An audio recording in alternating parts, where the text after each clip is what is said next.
Kisah penghuni neraka terakhir yang pindah ke surga. Ini adalah kisah penghuni neraka terakhir yang bersiap pindah ke dalam surga. Dia keluar dengan merangkak untuk meninggalkan neraka, namun wajahnya sulit berpaling dari neraka. Ini menjadikan dirinya takut. Sudah begitu, udara yang sangat panas terus-menerus menghembus wajahnya. Dia sangat berharap dan berdoa agar Allah Subhanahu wa Ta'ala memalingkan wajahnya dari neraka. Wahai Tuhanku, palingkanlah wajahku dari api neraka. Karena ia telah menyiksaku dengan hembusan anginnya dan membakarku dengan kobaran apinya, keluh penghuni neraka yang akan pindah ke surga itu. Dia terus berdoa kepada Allah Subhanahu wa Ta'ala. Akhirnya Allah berfirman kepadanya, apakah kiranya jika engkau diberi itu engkau akan meminta yang lain kepadaku? Pria itu berkata, tidak, demi keperkasaan engkau, aku tidak meminta lain kepadamu.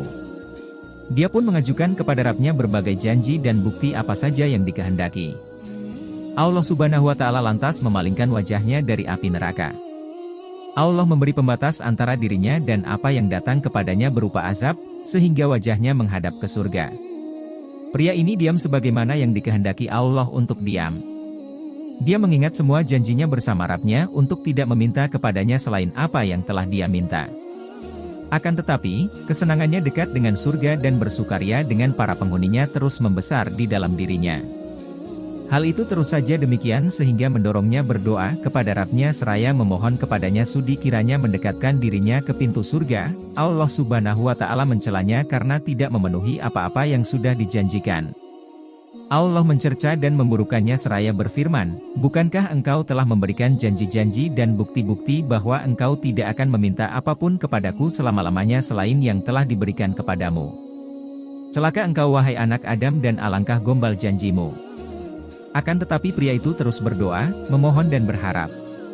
Maka, Rabb-Nya bertanya kepadanya sebagaimana dia bertanya kepadanya untuk pertama kalinya. Apakah kiranya jika engkau diberi itu engkau akan meminta yang lain?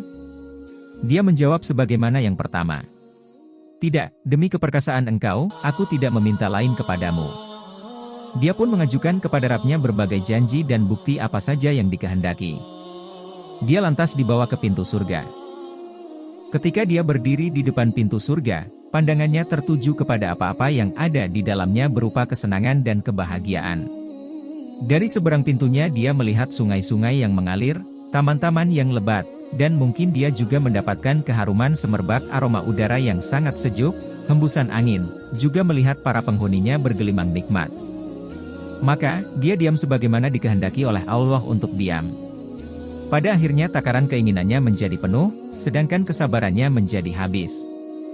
Dia berdialog lagi dengan Rabb-Nya yang maha mendengar dan maha mengetahui, yang maha pengasih, dan maha penyayang, seraya berdoa kepadanya sudi kiranya memasukkan dirinya ke dalam surga.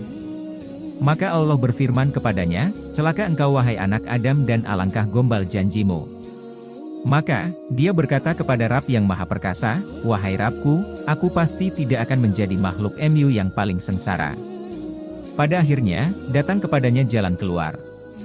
Allah tertawa karena keadaannya, ketika dia berdoa dan memohon serta gombalnya terhadap janji-janji demi mendapatkan apa-apa yang dia cita-citakan. Siapa saja yang Allah tertawa kepadanya, maka dia telah sangat beruntung. Allah Subhanahu wa Ta'ala berfirman kepadanya, masuklah ke dalam surga.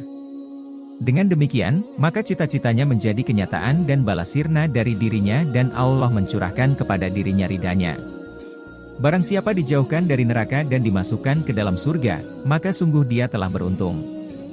Quran Surah Ali Imran, 185. Ketika Allah memasukkannya ke dalam surga, berfirman kepadanya, berharaplah. Maka dia memohon dan berharap kepada Rabb-Nya hingga Allah mengingatkannya dengan berfirman demikian dan demikian hingga habis semua angan-angan. Allah berfirman, itu milikmu, angan-angan itu milikmu, dan seperti itu pula menyertainya, seperti angan-angan itu pula akan menyertainya. Umar Sulaiman Al-Ashgar mengatakan Abu Sa'idi Al-Khudri mendengar hadis Abu Hurairah. Dikabarkan bahwa dia menghafal hadits itu dari Rasulullah sehingga dia mengabarkan bahwa dirinya menghafal dari Rasulullah Shallallahu Alaihi Wasallam ungkapannya, dan 10 kali dari semua itu akan menyertainya.